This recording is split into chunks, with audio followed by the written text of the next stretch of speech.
We were in very different career tracks at the CIA. Because right now this is weird. There is, there's like a whole cadre of targeters that would disagree or maybe slightly agree that we are kind of weird. But we're all the kind of people that like, we deep dive, right? And deep diving is kind of an obsession. Like, I get that it's been awesome because you became a CIA targeter. Yeah. But at one point you were a friggin' 10-year-old who wanted to be a fashion designer. I know. Until your mom told you that...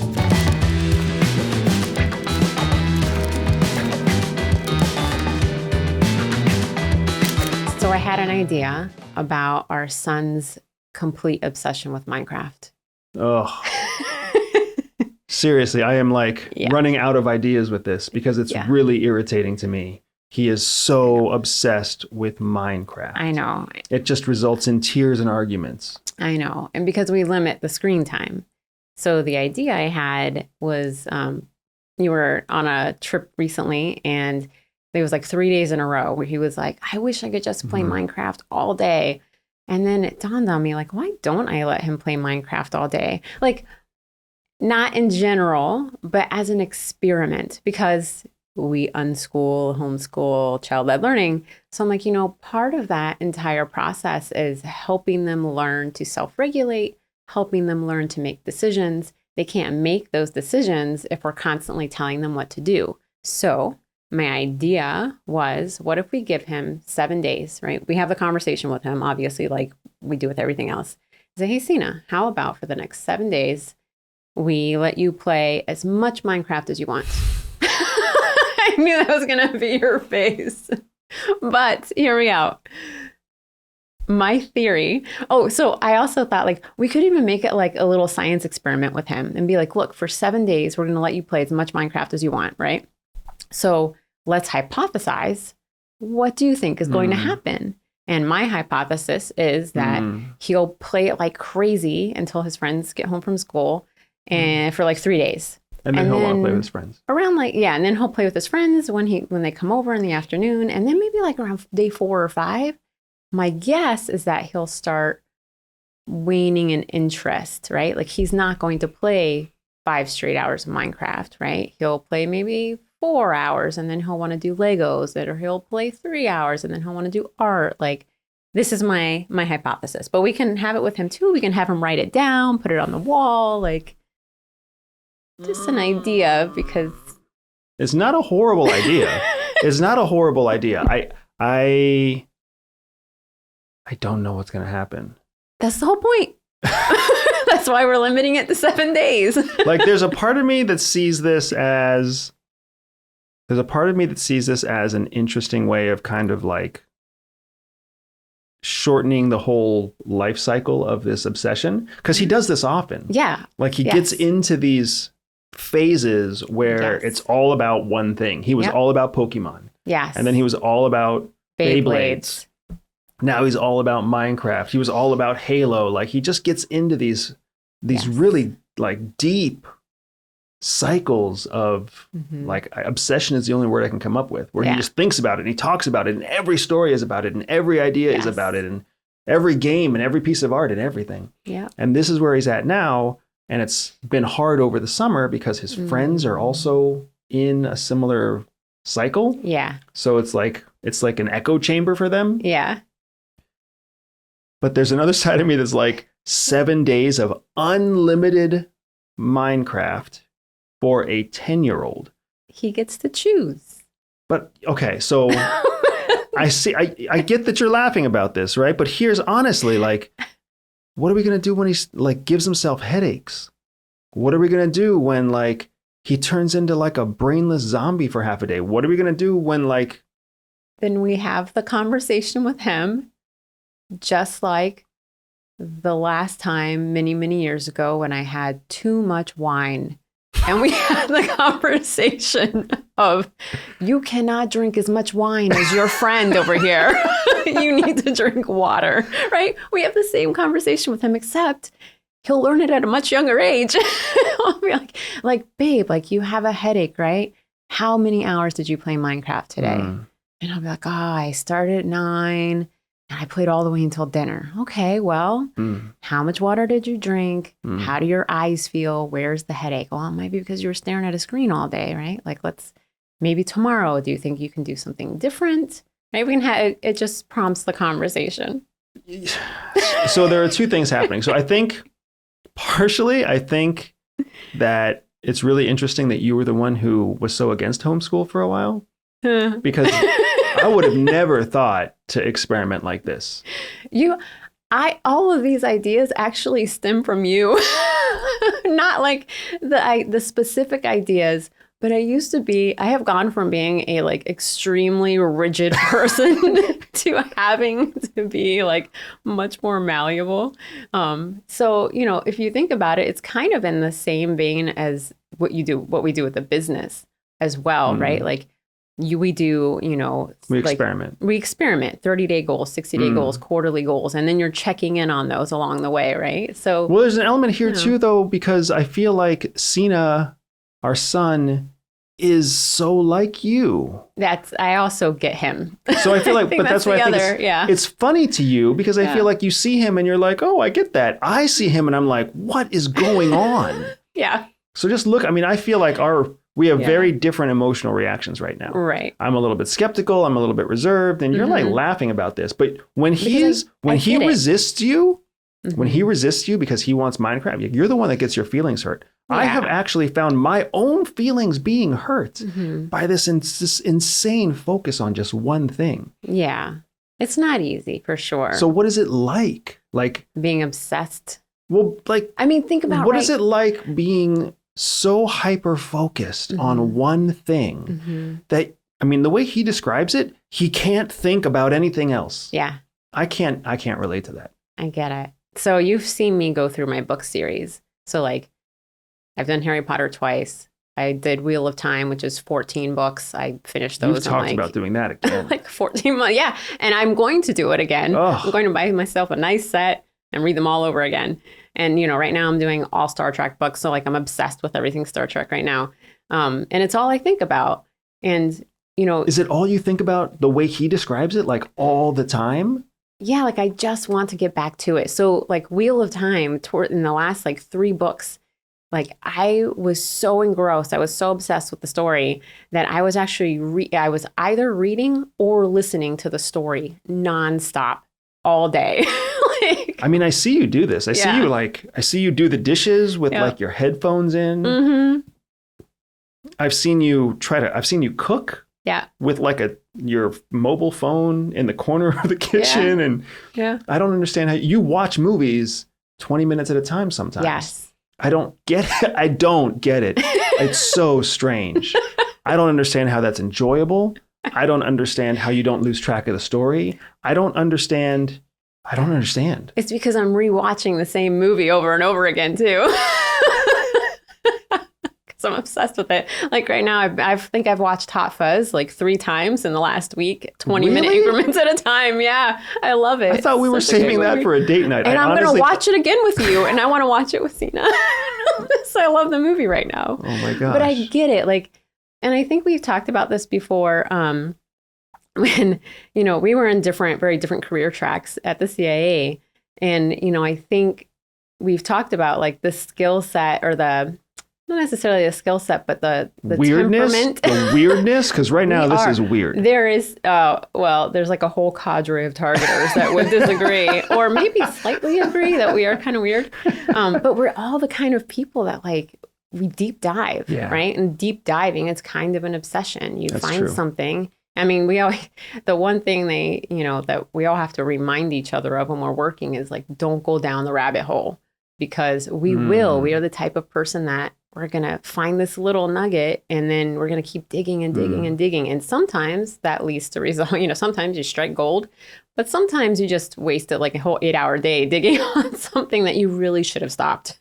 That's interesting. But I know you're not like that. No, but it is kind of strangely comforting that you're like that because our son is like that. Yeah. And there's just, I'd never thought of the fact that there's a whole cadre of targeters at CIA that are like that. Yeah. And you all sit in your cubicles. Yep. With our earbuds in. Yeah, it's true. Because we don't want to talk to anybody. And you deep dive. That is exactly what you do. You dive so deep, so painfully deep that like everybody else doesn't even ask you what you're doing. Oh yeah, no. Because we're afraid of the answer. You don't want to open up the box there. Yeah. And you're right. I can understand obsession because I obsess about things too. But the level, the severity, the intensity of the obsession is so very different. Yeah. Now, how has this helped or hurt you in your life?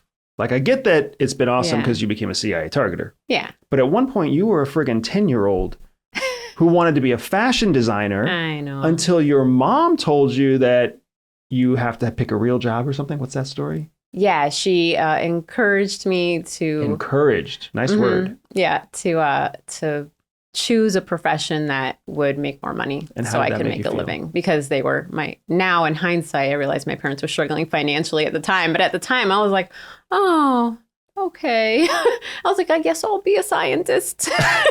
And that didn't work out. So, yeah.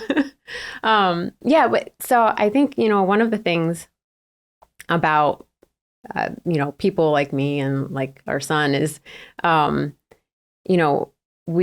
we start to develop an obsession, an interest, because it starts with interest. So when we develop an interest, stargazing is like an interest, right? But I've never. Oh my gosh, I remember that too. Yeah. I'm having this flood of memories right now where you like have an interest that turns into an argument because it gets out of hand. Because I'm like 2 weeks from my due date of having a baby and I want to drive out into the boonies to watch a comet. Yes, you were literally in the last few weeks before having a baby and you were trying to convince me that we need to go see a meteor shower in the middle of the night, 100 miles away. Yeah. It's just not normal. So there's a couple of things that happen. I think, if we have an interest, but we can never get a taste of it, like stargazing, like thus far I have not, because I developed the interest, at a very inconvenient time. I don't like every time I'm reminded that there's going to be a meteor shower or something cool happening, like it's peaked again, but I don't obsess about it because I know that I just can't do it right now. But as soon as I get a taste of something, which is the same thing with Sina, as soon as we get a taste of it, we have to see the whole obsession through. Like we have to get our fill of it, right? Like you can't just have one slice of the Hershey's chocolate cake. You're going to eat at least half that cake until you've got your fill of it. And you're like, all right, I don't have to eat that anymore for a while. Like next year, next birthday, right? And that's what it is with him. I remember being young and, I lived in a traditional authoritarian household, and, there were things that I wanted to make my own decisions. And so I just couldn't wait to move out of the house because all I wanted was to make my own decisions and pursue the things I wanted to pursue. So I moved away for college, and then I spent about 6 months pursuing all the things I wanted to pursue, making all the decisions. I was like, I'm grown enough to make these decisions, making 1,000 mistakes. Until I think at the end of that semester, I failed a class. And then I was like, you know what? I think I've had my fill. I'm done there and I'm going to move on. And I find that I feel like with Sina, it's the same thing. If we let him have his fill, then, he's like, it's finished. He has completed, right? He's followed through and completed everything he wants to know about it. So I think those are the two ways it's gone for me in the past. And I do know that, before I became a targeter, I actually used some targeting skills without even knowing. Like had just started applying for the CIA at the time. And I think I've told you before, I came in actually as a sous, not a targeter. I became a targeter after doing some interims there. And, but so before any of that even happened, I actually used some targeting natural skills to uncover my cheating boyfriend. I remember this story. And it was great. It was so satisfying. So talk about this is so yes. I absolutely want to unpack that story. But this is a fantastic example of obsessions gone wrong. This whole ex-boyfriend of yours, right? The last boyfriend you had before you met me was, I mean, the only way I have ever been able to rationalize in my head why you spent as much time as you did with him was because of this strange, to me, but very clearly very natural to you, like obsession. You were with this guy for 7 years. 7 years. And he was a loser. Wow. He was like, I'm pretty sure that there's a definition out there of what loser is. And this guy fits every one. He didn't have a job. Yeah. I don't think he had an education. He was a pothead. Yeah. He was like, and then he was cheating on you. Yeah. Like, you got to see, like, I'm sorry. I think that objectively, all of this fits under the category of loser, but you continued like just to stay with this guy to the place where you were like planning a wedding. You were waiting for him to propose. I was waiting and waiting. And I'm not saying that you were dumb or stupid or anything like that. I get it. People, we've met and we've been the people who have been in these like relationships that aren't going anywhere. Yeah. For a long period of time. So I guess my question is, before we get to your story about your weird how you decided to start stalking him while you were still dating him kind of thing. But I mean, is that essentially the future that we have to think about for Sina? Like, will our son potentially fall into that same pattern, in love with somebody who essentially doesn't deserve him? That's a great question. So yes, I think that with somebody like him, we will have to be, I think we'll have to be diligent in keeping open lines of communication so that if we see signs that, the relationship really isn't good for him, then we can have those conversations with him, because he will be, he's going to convince himself otherwise, right? And that's what I did for like the first 4 years. I convinced myself, right? The relationship wasn't bad in the beginning, but it slowly started to devolve. And then I convinced myself that he was the one. And so I kept myself, like, no matter what it was, I just kept myself going until I actually, around year 4, I got to a point where I was like, I can't do this anymore. And I broke up with him, and then he convinced me to take him back. And we did that like 2 more times. And in the end, I was like, I just don't know. I didn't know how to get out at that point, right? Because I had been doing the same thing for so long. I'd gotten myself into a pattern. So I definitely think, for a certain type of personality, that's something to look out for. I'm not talking about a certain type of personality. I'm talking about our son. Yeah. Yes. Well, I think for sure. Yeah. And because your parents and your sister and your friends, they all tried to warn you. Yeah. Well, we're also people pleasers on top of it. So, maybe it starts with an obsession, but then you get to a point where you're people pleasing. It's a duty. Right. Oh, that's interesting. It's not just about being interested now. It's also about pleasing the other people around you. Right. And then I'm sure there's an element of ego, because this is what people don't know about you. What people don't know about you. What? Because they don't live in our world. That I'm the most humble person. You have this massive ego. You have this massive ego, and at least I also have a big ego, but I talk about it and I try to challenge it, and I try to depower it by admitting it. You don't even admit it. Like, you're like, I don't have an ego. There's been a lot of therapy. Yeah, it's a lot of therapy after that relationship. But along with that, you've got this ego to maintain. Yeah. So even though you must have suspected this guy was not worth your time, you must have suspected he was cheating on you, you took action. I mean, I want to hear the story about how you took action to uncover his cheating, but you still kept in it. I know. So I'm not criticizing you as much as what I'm trying to do is understand what to expect for our son. Because I've learned so much about him. Yeah. Because when I talk to you, I feel like I get a chance to talk to an adult version of where he's going, right? Your obsession with books is like his obsession with books. Yeah. And your obsession with story is like his obsession with story. You guys see art in very similar ways. He doesn't like to do things he doesn't like to perfect things and do things thoroughly. Mm-hmm. Neither do you. You like to dabble. I do. You like it when a story is given to you. You like it when a finished product is given to you, mm-hmm. but you don't like to be the one that has to finish the product. Mm. Right? And so it's really interesting to me because I get to study and adapt my parenting to him mm-hmm. by asking you, like, can you help me understand what's happening in his head? Yeah.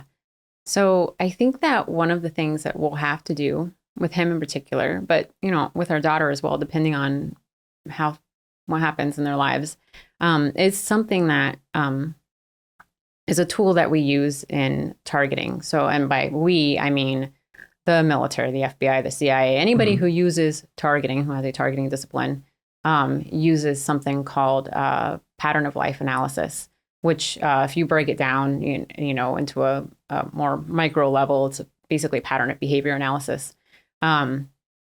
So pattern of life analysis is, you know, everybody lives their life in a certain way. You can pretty much, you know, look at somebody's life over a period of time and see their daily patterns, right?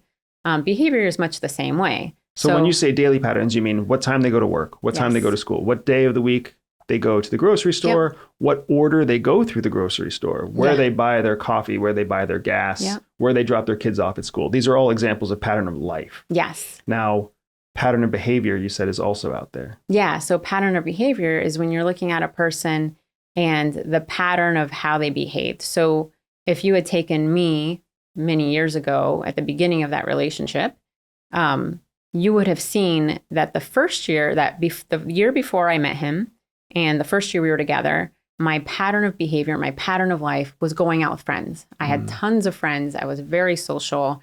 I went to the gym all the time. You know, I had a part-time job. I was in college, but I was out and about all the time.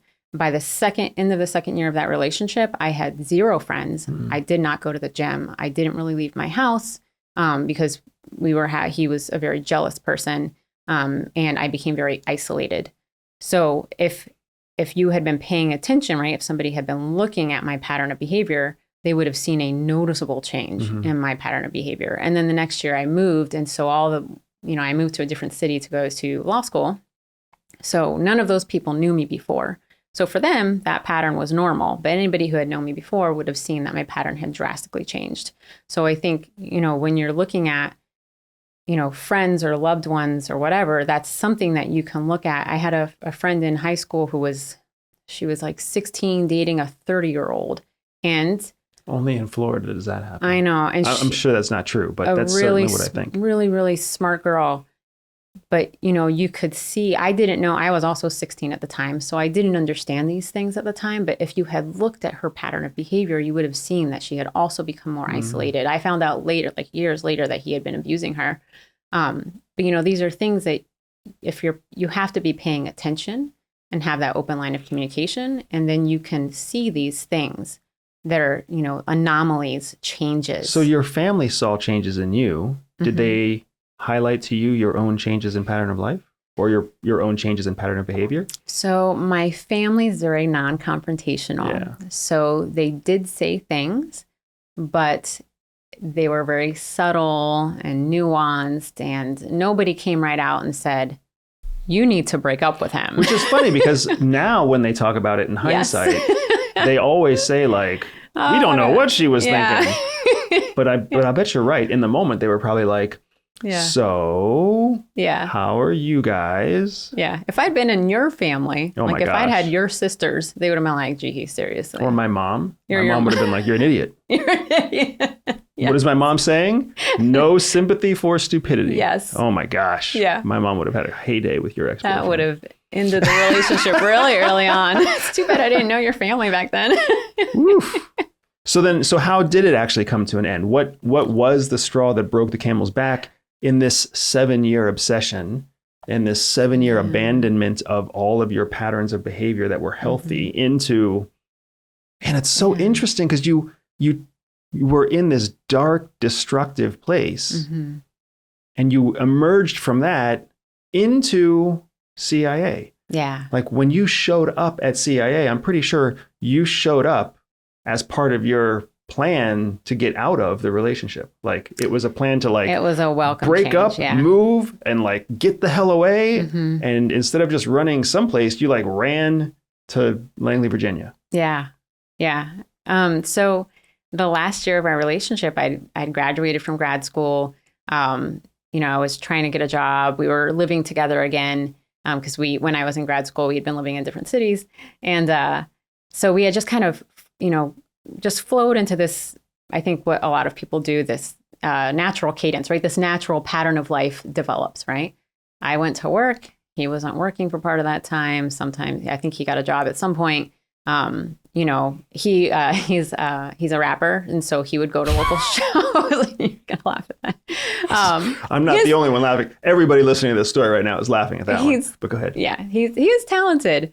It always made me crazy that he wasn't more driven. But so we had this cadence. Like I worked, he did shows at night, and it was nothing was weird until I got to a point where one day I realized like I never saw his phone ever, like never heard it ring, never saw it. It just seemed to stop existing. And I was like, what's going on? Like, this is so strange. And then one day it rang, and I hadn't heard it ring in like weeks. It rang with a customized ringtone that you would only assign to somebody you were having sex with. And I was like, huh. And my God. I happened to be there. And so I pick it up. He was like in the bathroom or something. I pick it up and he comes running out of the room. And all I see is a letter. It said E. And I was like, oh, okay. And he was like, oh, you know, whatever. I was like, who's E? He's like, just one of my friends. I was like, okay. So then talk about obsession. From that point on, I think I spent the next 24 hours. I went into work. I thought about it all night, couldn't sleep. I went into work the next day, and then I worked my full day. And then from work, he was on, so I paid for everything. So he was on we had a family plan that I paid for. So I looked it up, and I looked through all of the call records. So I pulled all of the call records for our cell phones. And at the time, you could pull the text messages and the photos, everything. There was a record online. So I pulled all of it for like the last month. And I started going through with my highlighter line by line. And, you know, because that wasn't the only number that, right, you know, maybe was weird. But that was the number that like, for sure, there was this pattern of like 3:00 in the morning, hour-long phone calls, 2:00 in the morning, 2-hour-long phone calls, right? Right. And I think most people would see that as a clear pattern that reminds them of like high school dating, right? Because that's what I did in high school dating, right? And I was like, so I'm highlighting, you know, this pattern. Instead, I'm like, oh my gosh, like it's the same person. He's dating somebody. Mm-hmm. So then I looked up all the text messages, and then the text messages went from the benign to the sexting. And then there was a photo, and I was like, oh my God. So I took all of this and I made a targeting package for him because I knew he would deny it. Like I knew that he would just lie straight to my face. But I had to have something that made me feel like I wasn't crazy. So I built this whole targeting package where I was like, and you know, here's all my evidence here, and here's who she is, and here's her phone number. Because I called the phone number from like another, like an unlisted phone. I called just to hear. Like, I didn't want to talk to her, but like just to confirm it was a female, and it was, and I got the voicemail. So I put all of this together, and I was like, I know it's been going on. It's been going on for 5 months, according to phone records, right? That's how long I spent hours and hours. I was up all night doing this. You know, so I know you've been seeing her for at least 5 months. I know who she is. Mm-hmm. Like, I would appreciate it, like, if you just told me the truth, because in my mind, I was feeling like a dumbass because I was like, that's why? Incredible. I was angry at myself because I was like, I was angry at myself for staying, but I was angry at him because I was like, you asked me to stay. If you are like, I am unhappy, you must also be unhappy. like, let us part ways. Like if you like this girl, like there were like, I love you messages. Like, if you love this girl, be with her. Like, I'm not angry with her. Like, she doesn't know me. We don't have a covenant together, right? Like, you and I have the covenant of we will see each other. And I've even brought up, if you ever want to see somebody else, because even at that time, I was like, if you ever want to have an open relationship, if you want to see somebody else, if you want to leave me, like, just be honest, right? Like, let's have the discussion. And instead, he lied straight to my face.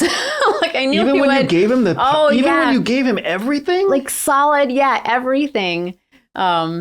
He still denied it. He still completely denied it. What? And his answer was to call. So he completely denied it. And then he called the girl and put her on the phone with me so she could tell me, which was so unfair to her. Like, that must have put her in such an awkward spot, right? Because my beef wasn't with her, it was with him. Like, I didn't need her to lie to me too. Like, it just needed him to be honest and own up and leave, right? So it was a mess. And he still convinced me to give him a second chance. Are you serious? Yes. For about, let's see, it was like April, and I stayed until August. Wow. And I didn't realize that was the timeline. And then it was, the apartment was in my name. It was, a lot of my stuff was there. And I one day woke up and I was like, I have to leave this place. So I moved back in with my parents. I just left. He was at work and I left. And that's how, and then at that point, and that's how I went to CIA. Yeah, I completely cut off contact. My parents actually moved all my stuff out. And then I left the state and went through a lot of therapy. But that was my first, like, when I got into the agency and started learning about targeting, I was like, oh my gosh, I've already done this, right? Like, this is such a natural fit for me because I'm already curious. I already want to deep dive into things that interest me, right? Like, I've already used some of these skills. Wow. Okay, so I understand that you get obsessed about things.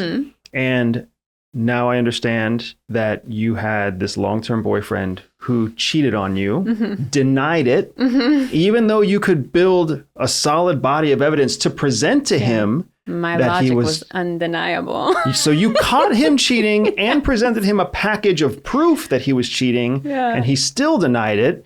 So I feel a little bit like I have to admit something right now before the obsession part of you kicks in here, right? So I have been doing something on the side. I usually do it when I travel because I'm already getting all these just really inappropriate images. And I also now know that when you laugh, it's actually kind of scary. It's not really a funny thing. It's more like you're masking whatever your emotion is. So I have this group that I meet with that is like, I really have a fantastic time with this group. Okay. But it's all business related. And clothes are on.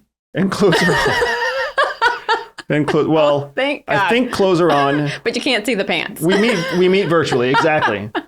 So about 5 months ago, how long ago was March? Yeah, about 5 months ago, I started a group with all of our most successful clients. Oh, awesome. And it was invite only. And I invited them to come in because what I was discovering is that people go through our trainings and they go through at different levels. Some people really grow quickly and some people don't grow quickly. And some people are like really into our stuff. Like, some people really love learning the spy skills and they love, understanding the science behind how it all works. But the number that actually apply those skills to what they do day to day and then see the benefit of those skills, that number was small. Yeah. Where the number of people who were interested was very large. Yeah. So what I wanted to do was find a way to continue to teach and serve and encourage that small group of people who loved learning the skills and applied the skills to their business, to their career, to their life. Yeah. So I started a group. An intelligence harem. That's what I'll just call them. Are they all men? They are mostly men. I do have some very hard charging women in there, but I don't know that they would appreciate being called a harem. Oh yeah. I don't want to call them that. We call ourselves We call ourselves Skunk Works. Oh, that's awesome. Isn't that, it's way cooler than Harem. Well, I suppose, yes. We call ourselves Skunk Works, and we kind of claim that we are the place where like business experimentation meets weapons lab. Right? So we're always kind of on the edge. So we're a group that's experimenting with AI, and we're a group that's working with, unique marketing approaches that influence people. Yeah. Right? So we're really like pushing the boundary of how we apply intelligence skills to business and career. Mm-hmm. We call ourselves Skunk Works.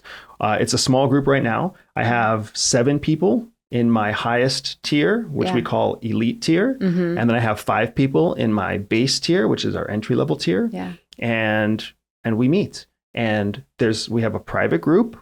Mm-hmm. My phone is always around. I don't ever try to hide my phone. Your phone is always around. My phone is always around. Always dinging at all times a day. But there are absolutely people who call me and who text me and who I chat with who you've never heard of before because they're in that group, not because there's any kind of hanky-panky going on the side. I was going to say hanky-panky. I love it. So none of that is happening. But what I will also say is that, as the group has grown, we've had some people have really phenomenal successes in the last few months. Yeah. And the group has started to kind of ask me if it's time to expand the group because they want more people like them to come into the group. Yeah. And I've been a little bit like hesitant, partially because it was an experiment in the first place, kind of like what we're talking about with Sina, like an experiment. Yeah.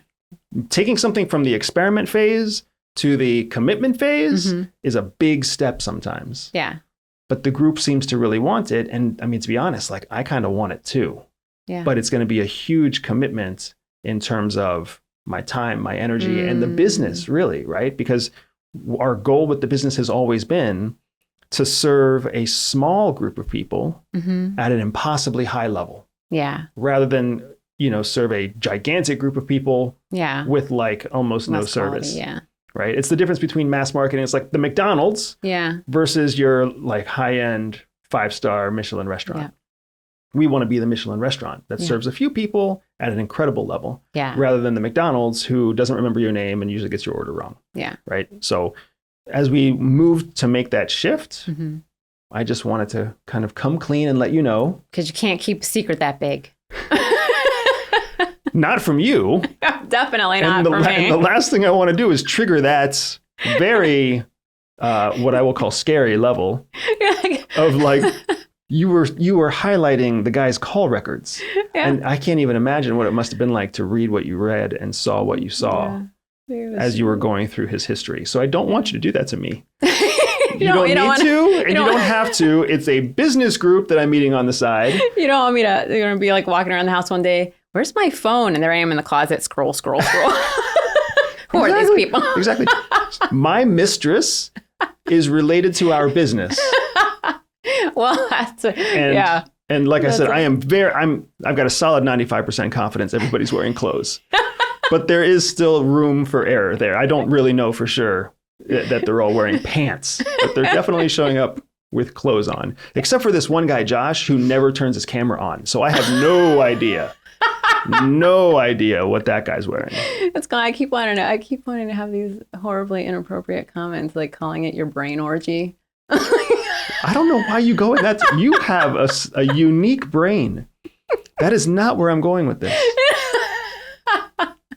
No, I've met at least, one or two of who I'm pretty sure are people in your Skunk Works group. And they really are incredible individuals. Right. Like not just incredible individuals, but like really successful in their company. And the fact that all of you guys are getting together to do this, it's learning, it's brainstorming, experimenting, like training application. Yeah, training application, right? Like I think it's phenomenal that you are able to bring the teaching style, that you've pulled from CIA, right? Those techniques, because we've seen them applied in the field. Like we've seen them applied during our live events and how impactful that is. And, like our live event, might only be a day long. With this group, you meet them on a consistent basis. So we meet every week. Yeah. So they're building a foundation and then building their business week after week after week. Like, that's amazing. And we get to measure each other's goals and we get to keep each other accountable. And because it's all like very successful people, everybody shows up. Everybody does the work they're supposed to do. Like no one is critical of each other. No one is, you know, flaky or unreliable. It's been pretty awesome. Yeah. So I think I'm admitting this to you in part because I think I'm going to follow the group's suggestion. Yeah. In fact, I will just commit right now. I will expand the group. I will expand Skunk Works. Yeah. I will make it so that more people can join us because that's what the group wants. And that's always been the goal for the company. Yeah. Before this episode goes live, I will have a link where if you are interested in joining Skunk Works, you can click on the link and you can go through and you can submit your own application because it's always been invite only. So it's only been people that we've known. Yeah. So go ahead and open the description box below and you will see a link there that invites you to go to apply for Skunk Works. I'm going to call that link is called everydayspy.com/skunkworks. I'm already going to make it happen. everydayspy.com/skunkworks. Go to that link or click on it in the description below. It will take you to a registration page, and that registration page is where you can apply complimentary to be part of the Skunk Works group. If you are a business owner, if you are a senior executive, if you are in the investment space or the financial space, this is the kind of group for you. This is a group for people who are able to, capable to, or who aspire to turn ideas into wealth, turn ideas into money, either because you run your own business or you want to run your own business. That is what Skunk Works is. If you are not in a position to turn your own ideas into money, then you might qualify to be part of our base group, our entry-level Skunk Works group. This is where career professionals and mid-level managers go so that they can learn all the ideas from the elite members and they can apply that to developing and growing in their career. But I want to make sure that you understand it's a very small group. The registration process is very penetrating because we want to make sure that you're the right fit for the group because we don't want you to come to the group and then be intimidated or overwhelmed by the folks who are there. So all you have to do is complete the application and we'll be able to take the rest from there. You'll get a phone call from somebody at my team who gives you all the instructions to come in and shares all the details with you. So visit everydayspy.com/skunkworks. It's the same link that's in the description. Click on the link in the description, and we look forward to having you join us there. And the group can get off my back, and they can know that they're going to get more awesome people into the group, and I can now rest easier at night knowing that you're not going to think I'm having an affair. Well, good. I do have 2 questions, though. So the first is, can you talk a little bit about expanding a little bit more? Like, is it a mastermind? What does it really look like? And if you've been running it for so long already, what is it going to be like for somebody new who comes in if you've already been teaching? That's a great point. So I think when I first started it, the idea was just to make it like a community thing. But then what I found is that as a community, that's not what the people wanted. They wanted a mix of like personal training, like a mix of advanced espionage level training, advanced spy skills, plus mastermind. Okay. So what it's turned into and the rhythm that we're in now is basically like every day we have a lesson and the lesson is a deep dive into one spy skill. And then it's always done in a community forum. So everybody gets to participate and brainstorm and have conversations and ask questions about that spy lesson. Okay. Right. So that's what we do every time. So it's a mix of tailored, customized training and mastermind group. We get the benefit of both. Awesome. And then we've been recording everything from the beginning. Because I didn't really know what to do with it. Yeah. So what I've done is I've just made it so that our assistant who handles all of our back-end digital stuff, she's made it so that anybody who is invited into the group has access to the entire history of what the group has talked about. Awesome. So we've been at it for 5 months. So what is that? Almost 20 weeks. I think we're at week 24 or 25 this week. So anybody who comes in at any time has a chance to go back and review all of the previous weeks. And we've gained about 1 new member every 2 or 3 weeks just from invitations and word of mouth. So people are in and people are loving it and people are talking about it with their own friends. But like I said, it's been invitation only. Where now now the invitation is going to everybody who watches us, everybody who wants to learn what we're talking about. Yeah. So make sure you click the description below. And while you're at it, leave a comment. Tell us if you enjoyed this conversation. I was a little bit scared about this conversation, I'm not going to lie, because I had no idea some of the stuff you talked about today. Leave a comment below. Leave us your questions. Send us your ideas. If you sign up for Skunk Works, drop a comment so I can celebrate and I can tell people to keep an eye out for your application. And for sure, if anything about what we talked about today was interesting to you, and if it made you feel like you want to be part of our Skunk Works group, take the time, click on the link, visit everydayspy.com/skunkworks. Send me your application because I would love to have you be part of the group. With that, we'll see you next time, and thanks very much for your time and attention.